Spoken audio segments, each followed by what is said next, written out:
মনের পর্দা আসল কি? আসল হলো সব অশ্লীলতা, বেহায়াপনা। ওটাকে ঢাকা দেয়, নিজের কুফরকে, নিজের অশ্লীলতাকে, বেহায়াপনাকে, পাপাচারকে ঢাকা দেয় কি বলে? মনের পর্দা, বড়ের পর্দা। আল্লাহ তাআলা যেটাকে মানুষ পর্দা হিসেবে বুঝে, ওটা ওই পর্দা আল্লাহ কি করেছেন? ফরজ করেছেন। এই পর্দা পুরুষের উপরেও ফরজ, মেয়েদের উপরেও কি ফরজ? নাকি শুধু মেয়েদের জন্য পর্দা, পুরুষের জন্য পর্দা নেই? পুরুষ গিয়ে ঢুকে যাবে যে কোনো ঘরে গিয়ে অনুমতি ছাড়া, আন্দার মহলে গিয়ে ঢুকে যাবে, নাউযুবিল্লাহ। পুরুষ তো নিজের ঘরও সামনের কামরা থেকে ভিতরের কামরা যাতে অনুমতি নিয়ে ঢুকবে। হয়তো কেউ এসেছে, হয়তো অন্য কেউ এসেছে যার সঙ্গে তোমার পর্দা। তোমার স্ত্রীর বোন যদি এসে থাকে তার সঙ্গে দেখা করতে, তার সঙ্গে পর্দা কিনা? কঠিন পর্দা। শালীর সঙ্গে পর্দা, স্ত্রীর বড় বোন হোক, স্ত্রীর ছোট বোন হোক, তাদের সঙ্গে পর্দা। এরকম দেওয়ারের সঙ্গে, হ্যাঁ, আর কি কি বলে, বাসুর নাকি, সবার সঙ্গে পর্দা। আর যত বানানো শ্বশুর, চাচা শ্বশুর, মামা শ্বশুর, খালু শ্বশুর, ফুফা শ্বশুর, এগুলো সব বানানো শ্বশুর। বানানো শ্বশুর মানে হলো আমাদের দেশের পরিভাষায় এদেরকে শ্বশুর বলে।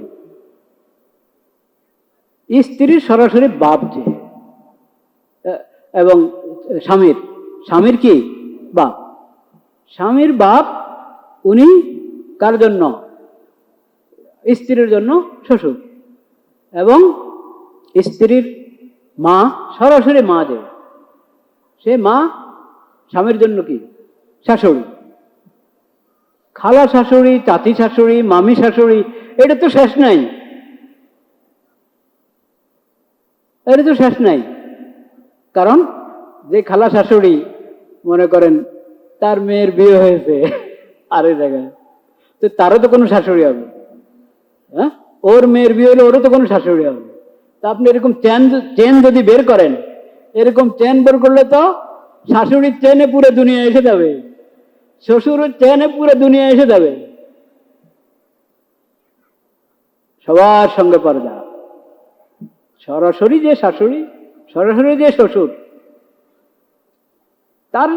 তার সঙ্গে এক রকমের পর্দা আছে, যে একবারে যেমনি তেমনি তার সামনে এসে যাবে। সাধারণ যে পোশাক, ওই পোশাক পরে তার সামনে আসতে পারবে, কিন্তু এর মানে তার সঙ্গে একা একা বসে থাকবে, তাও না। আমরা তো শিখার চেষ্টা করি না, জানার চেষ্টা করি না। শরীয়তে সুন্দর যে পরিবার, সুন্দর পরিবারের জন্য, আদর্শ পরিবারের জন্য শরীয়ত যে নিয়ম নীতি দিয়েছে, ওটা তো জানার চেষ্টা করি না, বুঝার চেষ্টা করি না। নিজের পরিবার পরিকল্পনা বানাই, নিজেরা পরিবার পরিকল্পনা। আর আপনার পরিবার পরিকল্পনাকে শরীয়তের যে পারিবারিক বিধিবিধান আছে ওটার সাথে মিলান, তাহলে আপনার পরিকল্পনাটা সুন্দর হবে। আর না, আপনার পরিকল্পনা সুন্দর হবে না। যাই হোক, কথা লম্বা হয়ে যাচ্ছে। লা ইলাহা ইল্লাল্লাহ, লা ইলাহা ইল্লাল্লাহ, লা ইলাহা ইল্লাল্লাহ।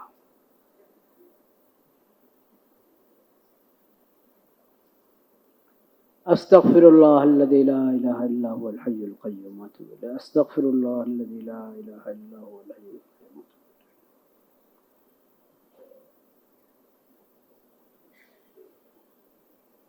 আমি বলছিলাম আল্লাহ রাব্বুল আলামিন কোরআন কারীমের মধ্যে উলুল আলবাব, বুদ্ধিমানদের গুণাবলী বর্ণনা করেছে। যদি প্রকৃত বুদ্ধিমান হতে চাও, আল্লাহর পক্ষ থেকে বুদ্ধিমানের সনদ পেতে চাও, তাহলে নামাজ আদায় করতে হবে, ফরজ নামাজ আদায় করতে হবে। দুনিয়ার বিচারে আপনি যত বড় বুদ্ধিমানে হন, যত বড় পদ পদবী হয়ে থাকুক না কেন, একবারই বিশ্ব সনদ পেয়েছেন আপনি বুদ্ধিমান হওয়ার উপর, বুদ্ধিমান হওয়ার বিষয়ে, কিন্তু যদি নামাজ, নিয়মিত নামাজ, ফরজ নামাজ আদায় না করা হয়, সময়মতে ফরজ নামাজ আদায় না করা হয়, তাহলে এই লোক কিনা বুদ্ধিমান না, এই লোক কিনা আল্লাহর দৃষ্টিতে বুদ্ধিমান না, কোরআনের দৃষ্টিতে বুদ্ধিমান না। যেই হোক সে, বুদ্ধিমান হতে হলে নামাজি হতে হবে। বুদ্ধিমান হতে হলে কি হইতে হবে? নামাজি হতে হবে, নামাজ আদায় করো। আজকে নামাজ সম্পর্কে আমি দুটা কথা বলবো। সব কথা তো আর একদিনে হবে না। ইনশাআল্লাহ নামাজের আলোচনা যখন এসেছে, কিছুদিন নামাজের আলোচনায় হবে ইনশাআল্লাহ। আজকে দুটা কথা হবে। একটা হলো সালাম ফিরানোর পরের একটা দোয়া, আবার ভুলে যাই কিনা আমি, সেজন্য বলে রাখলাম একটা দোয়া সালাম ফিরাবার পরে। অনেক দোয়া আছে, একটা দোয়া আজকে বলবো ইনশাআল্লাহ। আর একটা হলো নামাজের গুরুত্বপূর্ণ জরুরি একটা বিধান, যেটা হয়তো আমাদের অনেকে খেয়াল করেন না, অনেকে খেয়াল করেন না, করা হয় না। ওই বিধানটা বলবো। আর আগামীকালের একটা সমাবেশের দাওয়াত দিব আপনাদেরকে ইনশাআল্লাহ। তিনটা কথা। নামাজের পরের দোয়া আগে বলি। নবী করিম সাল্লাল্লাহু আলাইহি ওয়াসাল্লাম মুআজ রাদিয়াল্লাহু তাআলা আনহুকে বলেছেন, ইয়া মুআজ ইন্নী উহিব্বুক, ইন্নী উহিব্বুক। হে মুআজ, মুআজ বিন জাবাল রাদিয়াল্লাহু তাআলা আনহু বিশিষ্ট সাহাবী, সব সাহাবী বিশিষ্ট সাহাবী, তারপরও তাদের মধ্যেও আবার স্তর আছে। মুআজ রাদিয়াল্লাহু তাআলার ব্যাপারে নবী করিম সাল্লাল্লাহু আলাইহি সাল্লাম বলেছেন, আ'লামুকুম বিল হালালি ওয়াল হারামি মুআজ ইবনে জাবাল। হালাল হারাম সম্পর্কে, জায়েজ না জায়েজ, হালাল হারামের বিষয়, শরীয়তের এসব মাসলা মাসাইল সবচেয়ে বেশি ভালো জানেন কে? মুআজ বিন জাবাল। মানে তোমরা এগুলো মুআজ বিন জাবালের কাছ থেকে শিখো। সেই মুআজকে নবী করিম সাল্লাল্লাহু আলাইহি সাল্লাম বলেছেন, ইন্নী উহিব্বুক।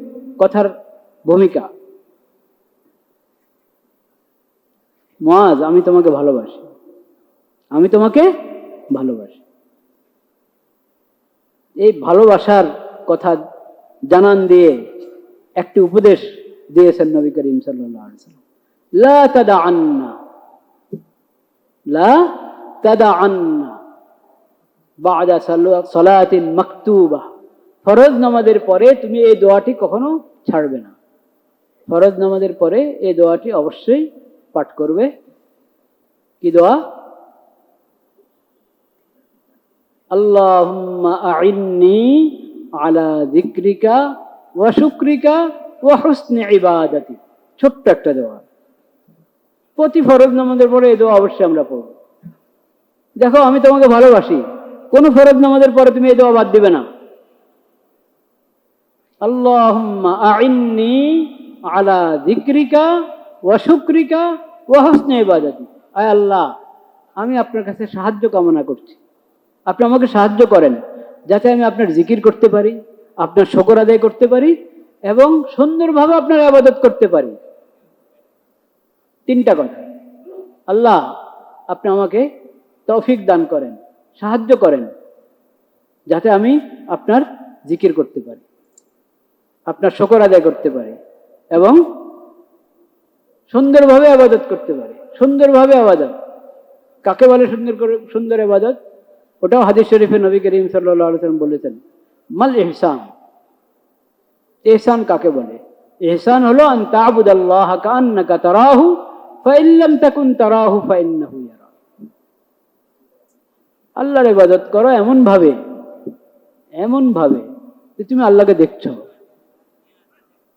আল্লাহর সামনে তুমি আল্লাহর ইবাদত করছো, আল্লাহকে দেখছো, তাহলে কত সুন্দর করে ইবাদত করবা। আমরা তো ওটা তো আর পারবো না যে একবারই আল্লাহকে দেখছি, আল্লাহর সামনে ইবাদত করছি। নবীজি বলছেন ওরকম ভাবো যে তুমি আল্লাহর সামনে আছো, আল্লাহকে দেখছো, এই অবস্থায় যদি তুমি ইবাদত করো, কত সুন্দর করে ইবাদত করবা। ওরকম সুন্দর করে ইবাদত করো, ওরকম সুন্দর করে নামাজ আদায় করো। ফাইন লাম তাকুন তারাহু, আমি ভাবছি যে একবার আমি আল্লাহর সামনে আছে, আল্লাহকে দেখছি, কিন্তু দেখছি না তো। হ্যাঁ, দেখছি না। ফাইল্লাম তখন তারা, আর না দেখো, আল্লাহ তো তোমাকে দেখেন, আল্লাহকে তোমাকে দেখেন। তাইলে আল্লাহ যখন তোমাকে দেখছেন, তুমি আল্লাহর সামনে আছো, আল্লাহ তোমাকে দেখছেন, তাহলে তোমাকে অত সুন্দর করে ইবাদত করতে হবে। সর্ব অবস্থায় তুমি তোমার সাধ্যের ভিতরে যতটুকু আছে ওটার মধ্যে কোনো কমি করো না, অত সুন্দর করে ইবাদত করার চেষ্টা। সম্মানিত কোনো ব্যক্তি মনে করেন মজলিসে আছে, তো সবাই একটু তার আদব রক্ষা করে মজলিসে ঠিকঠাক মতো থাকে না। হ্যাঁ, অসুন্দর কোনো আচরণ করে না, কোনো আওয়াজ করে না, সবাই নীরব, আদব রক্ষা করে বসে থাকে। কেন? একজন মহামান্য মেহমান আছেন সেজন্য। ওই মজলিসে যদি কয়েকজন অন্ধ থাকে, যারা চোখে দেখে না, ওরা দেখছে নাকি? দেখে না, কিন্তু তারা কি সম্মান রক্ষা করবে না করবে না? করবে। যথাযথ মজলিসের যথাযথ আদব রক্ষা করবে। কেন? বিষয়টা তো এটা না আমি দেখছি কি দেখছি না, বিষয়টা হলো যার সম্মানে আমরা এখানে বসে আছি তিনি কি দেখছেন, তিনি উপস্থিত, তিনি উপস্থিত। তো মাখলুকের সঙ্গে তো আল্লাহর তুলনা হয় না। আল্লাহ হলেন খালেক, আল্লাহ হলেন রব, আল্লাহ হলেন কি মাবুদ। আল্লাহ তো দিলের অবস্থাও জানেন, আল্লাহ তো দিলের অবস্থাও জানেন, অন্তরে কার অন্তরে কি লুকিয়ে আছে সব জানেন, কার আদব শুধু বাহ্যিক আর কার আদব দিল থেকে, সব আল্লাহ দেখেন। সেজন্য এখানে তোমাকে সর্বোচ্চ খুশু, সর্বোচ্চ আদব, যেভাবে নবী করিম সাল্লাল্লাহু আলাইহি ওয়াসাল্লাম ফরজ নামাজ শিখিয়েছেন ওইভাবে নামাজ আদায় করার অনুশীলন তোমাকে করে যেতে হবে। ফরজ আদায় তো করতেই হবে, সাথে সাথে নামাজ ভালো থেকে যেন ভালো হয়, সুন্দর থেকে সুন্দর হয়, সে অনুশীলন করে যেতে হবে।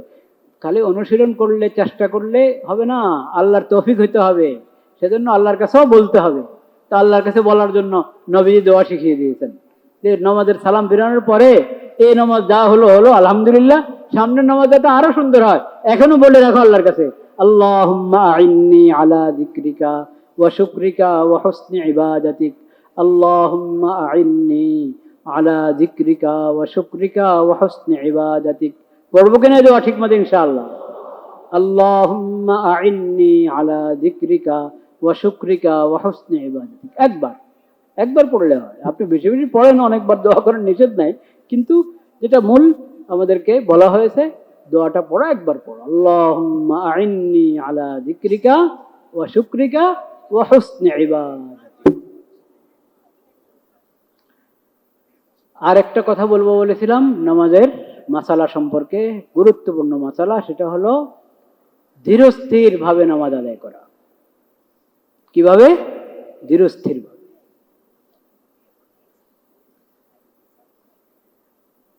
নামাজে কয়েকটা আমল। প্রথমে আমরা সোজা হয়ে দাঁড়াই, কেবলামুখী হয়ে দাঁড়াই। দাঁড়ানোর মধ্যে সানা, সূরা ফাতিহার পরে সূরা মিলাই, ইমামের পিছনে হলে ইমামের কেরাত শুনি, খামোশ থাকি। তারপরে রুকুর পর আবার দাঁড়াই। কি বলে ওটাকে? রুকু থেকে দাঁড়ালে ওটাকে কি বলে? কওমা নাকি?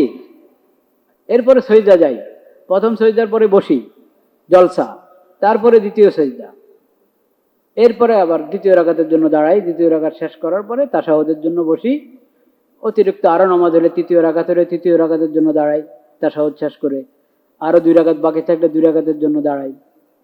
কিন্তু আমি 2 রাকাত পড়লেও 2 রাকাত নামাজের মধ্যে রুকু আছে, সজদা আছে, রুকুর পরে কওমা আছে, সজদার পরে জলসা আছে, ঠিক কিনা? এই কাজগুলো খেয়াল রাখতে হবে।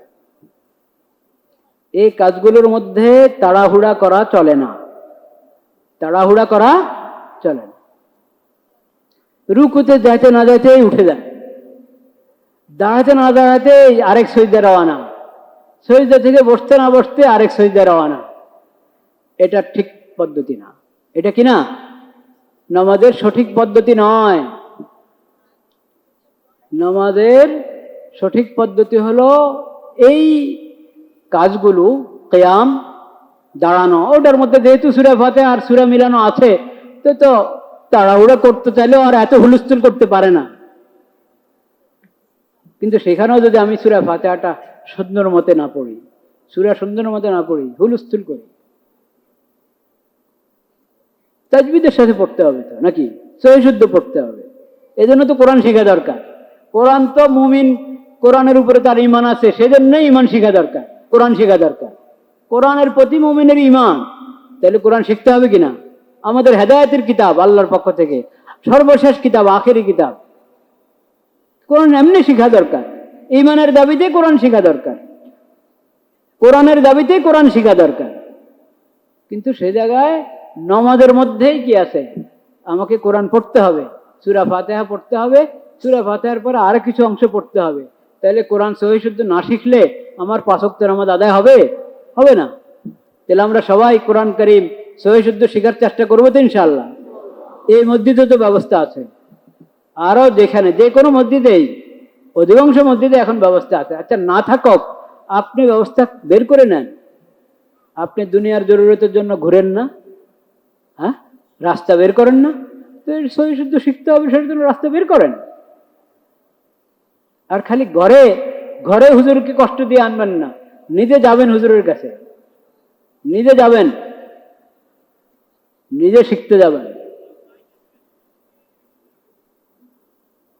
মাঝে মধ্যে ঘরে হলো আপত্তি নাই, ঘরের মধ্যেও তালিম হবে, কিন্তু এই জন্য যে আমি আরেকজনের কাছে যাব শিখার জন্য, আমার কাছে আসক, এই মানসিকতা নিয়ে যদি কাউকে ডাকেন শিখার জন্য, তাহলে শিখার সব কমে গেল, শিখার বরকত কমে গেল, কখনো নাইও হয়ে যেতে পারে। নাই, এলেমের কাছে যেতে হয়, এলেমের কাছে কি নিজে যেতে হয়। যাই হোক, নবী করিম সাল্লাল্লাহু আলাইহি ওয়াসাল্লাম বলেছেন, হাত্তা তা'তাদিলা রাকিআন, হাত্তা তাতমাইন্না রাকিআন, হাত্তা তা'তাদিলা কাইমান, হাত্তা তাতমাইন্না কাইমান। এক ব্যক্তি, দেখেন ঘটনা ঘটে, আল্লাহ ঘটান, যাতে ওই ঘটনাকে কেন্দ্র করে শিখতে পারে উম্মত। এক ব্যক্তি মসজিদে এসে নামাজ পড়ল, নিজে নিজে নামাজ পড়েছে, হয়তো নফল নামাজ, তাহিয়াতুল ওযু পড়েছে, না কি পড়েছে, যে কোনো নামাজ উনি পড়েছেন, বা কোনো ওজরে এসে দেরি হয়েছে আসতে, জামাত পান নাই, একা নামাজ পড়ছেন, উনি নামাজ পড়লেন, নামাজ পড়ে যাচ্ছেন। নবী করিম সাল্লাল্লাহু আলাইহি ওয়াসাল্লাম, নতুন নতুন যারা ইসলাম গ্রহণ করেছে, এখনো নামাজ শিখে সারে নাই, ছিল কিনা এরকম? বেদুইনরা চলে আসতো, এখনো তারা শিখতে পারে নাই, মাত্র ঈমান এনেছে। এরকম কা হবেন, যে হন, উনি নামাজ পড়ছেন, নামাজ পড়ে সালাম ফিরিয়ে যাচ্ছেন। নবী করিম সাল্লাল্লাহু আলাইহি ওয়াসাল্লাম এতক্ষণ দেখছিলেন তার নামাজ, বললেন যে ইরজি ফাসাল্লি ফাইন্নাকা লাম তুসাল্লি, এই আসো আসো, তুমি নামাজ পড়ো, তুমি তো নামাজ পড়ো নাই। নামাজ তো ভেতরে পড়লো, নামাজ আদায় করলো, নবীজি বলছেন তুমি নামাজ পড়ো নাই, নামাজ পড়ো। বুঝে ফেলেছে যে আমার নামাজ ঠিক মতো হয় নাই, আবার পড়লো, চেষ্টা করছে তার সাথে যতটুকু আর একটু সুন্দর করার চেষ্টা অবশ্যই করেছেন।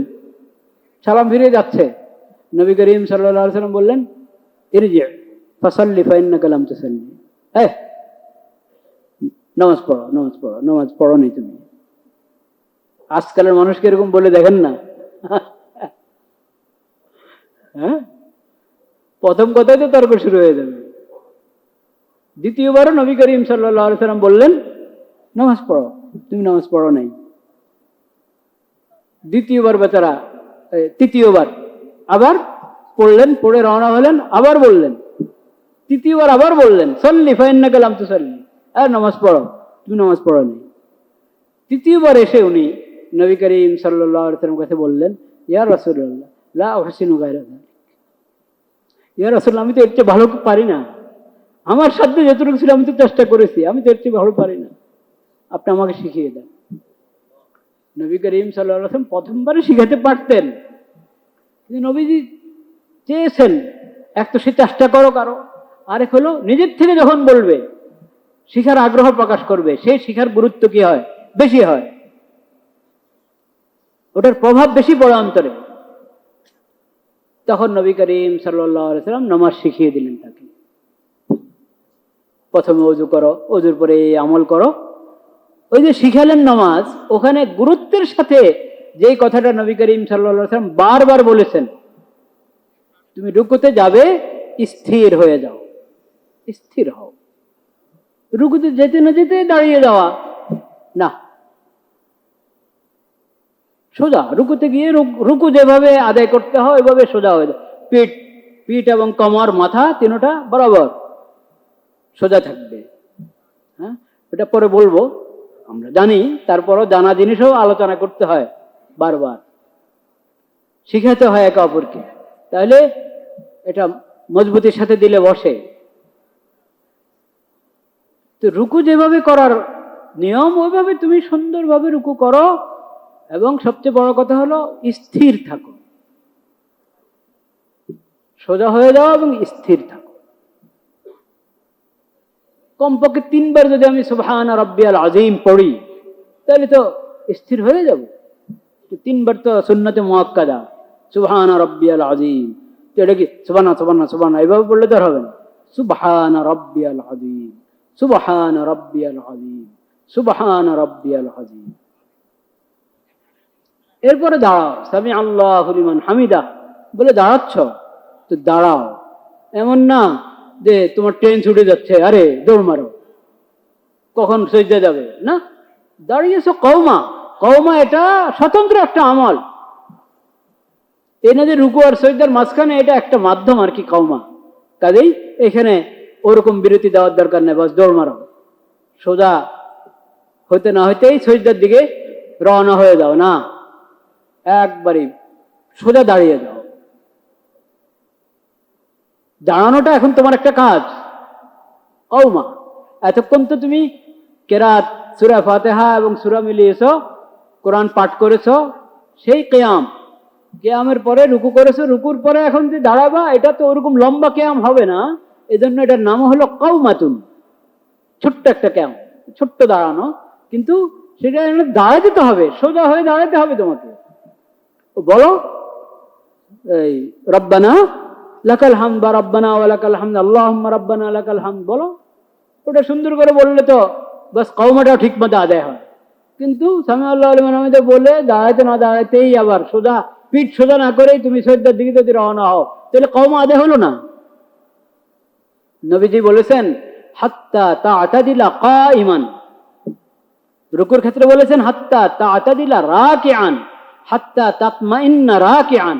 আর কওমার ক্ষেত্রে বলেছেন হাত্তা তাকুমা, হাত্তা তা'তাদিলা কাইমান, হাত্তা তাতমাইন্না কাইমান। দুইটা শব্দ, দুই হাদিসে দুইটা শব্দ, দোনো শব্দ আমরা যদি খেয়াল করি তাহলে পুরো মর্মটা বোঝায়। স্থির হও, সোজা হও, দাঁড়াও, স্থির হও। এখন আল্লাহু আকবার বলে সজদার দিকে যাও। সজদা গেল, হাত্তা তা'তাদিলা সাজিদান, হাত্তা তাতমাইন্না সাজিদান। সজদায় গিয়েও তুমি হুলস্থুল করবে না যে কখন আবার বসে যাব না। সুবহান রাব্বিয়াল আ'লা, সুবহান রাব্বিয়াল আ'লা, সুবহান রাব্বিয়াল আ'লা, কমপক্ষে 3 বার শুদ্ধ করে, কমপক্ষে 3 বার যদি সুবহান রাব্বিয়াল আ'লা বলে, তাহলে স্থির হবে কি হবে না? হবে। তারপরে বসলাম, এখানেও হাত্তা তাতমাইন্না জালিসান, জলসা।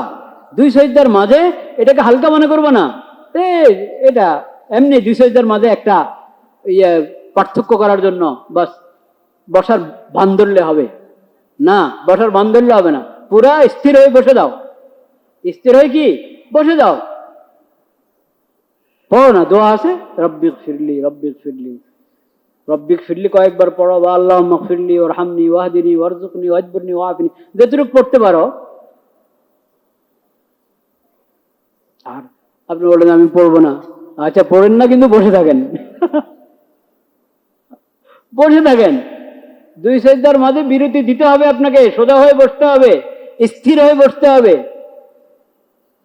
তারপরে যান দ্বিতীয় সাজদা। দ্বিতীয় সাজদা ওখানে সুবহান রাব্বিয়াল আ'লা কমপক্ষে 3 বার সহিহ শুদ্ধভাবে পড়েন। এরপরে আপনি দ্বিতীয় রাকাতের জন্য দাঁড়ান। তো রুকু, কওমা, সাজদা, জলসা, 2 সাজদা, একটা রুকু, একটা কওমা, আর 2 সাজদার মাঝে জলসা। এই সবগুলো কাজ কি হতে হবে?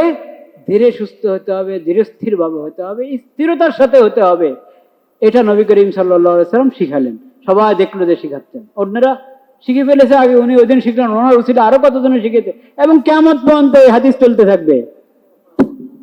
সবাই রুকু, সিজদা, জলসা, কওমা কিভাবে করতে হয় এই হাদিসের বরাত দিয়ে সবাই শিখায়। বলেন সুবহানাল্লাহ। তাহলে কত নেক আমল জমা হচ্ছে ওই ওই সাহাবীর, ওই মুসল্লির আমল নামায়, কত নেক আমল জমা হচ্ছে আমাদের নবীজির আমল নামায়।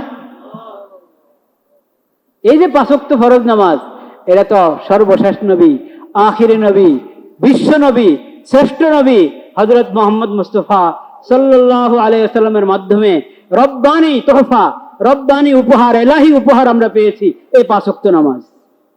ঠিক কিনা? এই নামাজের মাধ্যমে যদি আল্লাহর শুকর আদায় না করি, আল্লাহর ফরজ আদায় না করি, তাহলে আমাদের থেকে না শুকর বান্দা আর কেউ হবে? না শুকর বান্দা হয়ে থাকবো না আল্লাহর শুকর গুজার বান্দা হব। 5 ওয়াক্ত ফরজ নামাজ মসজিদে জামাতের সাথে আদায় করবো ইনশাআল্লাহ। পুরুষরা, মহিলারা ঘরের একবারে অন্ধকার কামরায় আদায় করলে, পুরুষরা মসজিদে আসলে নামাজ আদায় করলে যে সওয়াব পায়, তারা ঘরের ভিতরের কামরায় আদায় করলে সেই সওয়াব পায় মহিলারা।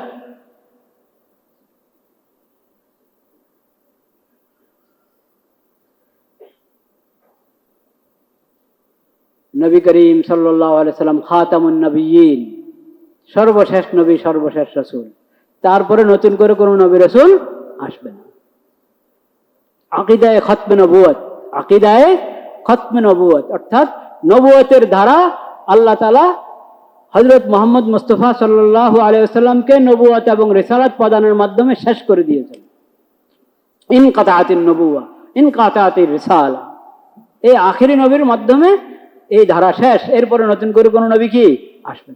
কিয়ামতের আগ মুহূর্তে ঈসা আলাইহিস সালাম আসবেন।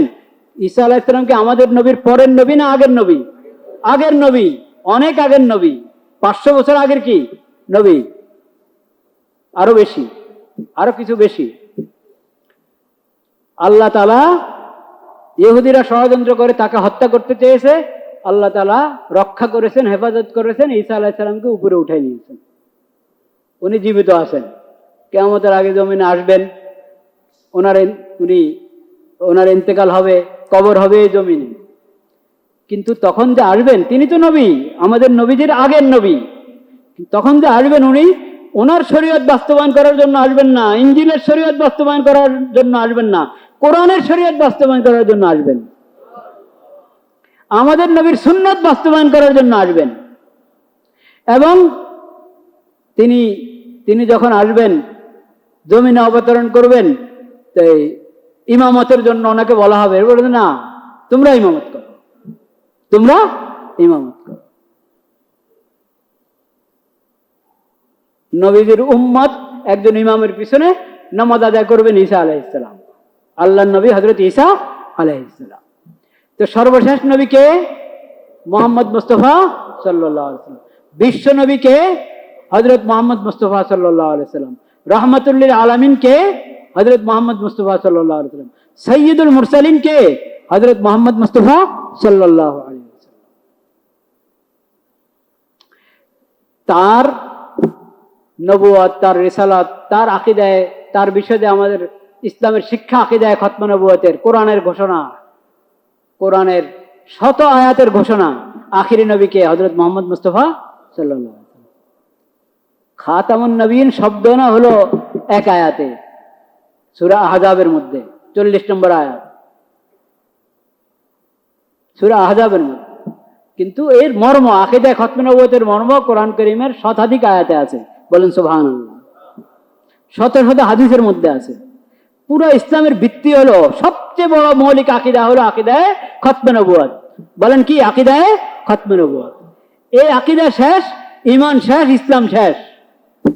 আল্লাহর তাওহীদ, আল্লাহর দেওয়া শরীয়ত যদি খাতামুন নবীন সাল্লাল্লাহু আলাইহি ওয়াসাল্লামকে কেউ না মানে, আল্লাহর দেওয়া শরীয়তও পাবে না, কোরআনও কি পাবে না, আকীদা তাওহীদও শিখার তার সামনে আর কোনো রাস্তা নেই। এমন গুরুত্বপূর্ণ আকীদা আকীদায়ে খতমে নবুয়ত। এই আকীদায়ে খতমে নবুয়তের দুশমন, শত্রু এই দেশে আছে কি নাই? অনেক শত্রুরা আছে যারা এই আকীদার বিকৃতি করে, কোরআনের বিকৃতি করে, নবীজির অবমাননা করে, নবীজির সুন্নাহ এবং হাদিসের অবমাননা করে। অনেক শত্রু আছে, তাদের মধ্যে সবচেয়ে ভয়ঙ্কর শত্রু হলো কাদিয়ানী গ্রুপ, যারা প্রতারণা করে নিজেদেরকে আহমদিয়া জামাত বলে। কি বলে? আহমদিয়া জামাত। এটাই তো প্রতারণা, আহমদিয়া বলাই প্রতারণা। কিন্তু তারা তো এতটুকু না, বলে আহমদিয়া মুসলিম জামাত, বলেন নাউজুবিল্লাহ।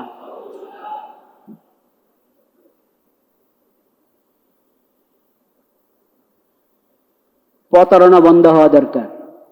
এ দেশে মুসলমানদের বাহিরে অনেক ধর্মের লোকেরা আছে কি নাই? আছে। থাকো, নিজের ধর্ম পরিচয় দিয়ে থাকবা, কোনো আপত্তি নেই, নিরাপত্তার সাথে থাকো। তুমিও কারো উপরে জুলুম করবে না, তোমার উপরে কেউ জুলুম করবে না। আর কৃত্রিম মজলুম সাজবে না, কৃত্রিম মজলুম সাজবে না।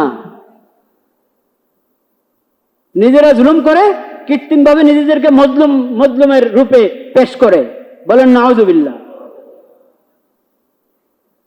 কিন্তু তুমি অমুসলিম, কিন্তু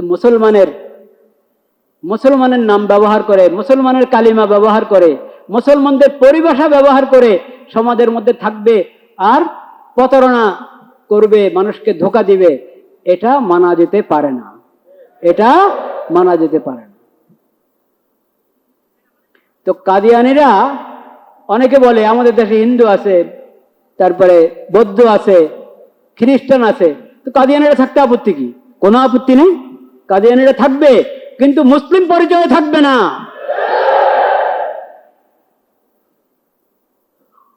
অমুসলিম হয়ে মুসলিম পরিচয় ব্যবহার করা প্রতারণা কিনা? প্রতারণার বিরুদ্ধে আইন হওয়া দরকার। যে কোনো প্রতারণার বিরুদ্ধে আইন হওয়া জরুরি। কাজে অমুসলিম হয়ে মুসলিম পরিচয় ব্যবহার যাতে না করা হয়, সেজন্য জরুরি এবং স্পষ্ট আইন প্রণয়নের আবেদন জানাচ্ছি আমরা সবাই। আগামীকাল সোহরাওয়ার্দী উদ্যানে ওলামায়ে কেরাম, ওলামা মাশায়েখ এবং সকল শ্রেণীর মুসলমানরা সমাবেশ ডেকেছে। ওটাতে আমরা সবাই উপস্থিত থাকবো কিনা? ইনশাআল্লাহ। আমাদের সবার একটাই কথা, কাদিয়ানীরা এদেশে নিরাপত্তার সাথে শান্তির সাথে থাকবে, কিন্তু কাদিয়ানী পরিচয় থাকবে। গোলাম আহমদ মির্জা, গোলাম আহমদ কাদিয়ানী, মির্জা গোলাম আহমদ কাদিয়ানীর পরিচয় থাকবে, মুহাম্মদুর রাসূলুল্লাহর পরিচয় থাকবে না। লা ইলাহা ইল্লাল্লাহ মুহাম্মদুর রাসূলুল্লাহ। অমুসলিম হয়ে ইসলামের কালিমা ব্যবহার করবে না। নিজেদের আস্তানাকে মসজিদ নাম দিবে না। মসজিদ তো মুসলমানদের ইবাদতখানার নাম মসজিদ। অমুসলিম হয়ে হিন্দুরা যদি মন্দিরের নাম মসজিদ দেয়, আপনি মানবেন? কোন হিন্দু এরকম করে? তো তুমি অমুসলিম হয়ে কেন তোমার আস্তানার নাম, তোমার উপাসনালয়ের নাম মসজিদ দিচ্ছ? বক্সিবাজারে এটা কি মসজিদ না তাদের উপাসনালয়? ওখানে লা ইলাহা ইল্লাল্লাহ মুহাম্মাদুর রাসূলুল্লাহ কালিমা লিখেছে, এটা প্রতারণা নয়? স্পষ্ট প্রতারণা। সমস্ত প্রতারণা বন্ধ করতে হবে। আল্লাহ তাআলা আমাদেরকে, আমরা সকাল সন্ধ্যা বলে থাকি, রাযীতু বিল্লাহি রাব্বান ওয়া বিল ইসলামি দীনা ওয়া বি মুহাম্মাদিন সাল্লাল্লাহু আলাইহি ওয়াসাল্লাম নাবিয়্যা। আল্লাহ, আমি ধন্য, আমি সন্তুষ্ট, আমি সৌভাগ্যবান, তুমি আমার রব, আমি তোমার বান্দা। আল্লাহ, আমি সৌভাগ্যবান, আমি ধন্য, আমি মুসলিম হতে পেরেছি, ইসলাম আমার দিন, আমি মুসলিম। আমি ধন্য, আমি সৌভাগ্যবান, আমি আখির নবী হযরত মুহাম্মদ মুস্তাফা সাল্লাল্লাহু আলাইহি সাল্লামের উম্মত হতে পেরেছি, তিনি আমার নবী, আমি তার উম্মত। আলহামদুলিল্লাহ। সকালে 3 বার, সন্ধ্যায় 3 বার। এই আকীদার উপর, এই নীতির উপরে মজবুত থাকতে হবে ইনশাআল্লাহ। আল্লাহ তাআলা মওত পর্যন্ত আমাদেরকে মজবুত রাখেন সঠিক ঈমানের উপরে। ওয়া আখিরু দাওয়ানা আলহামদুলিল্লাহি রাব্বিল আলামিন।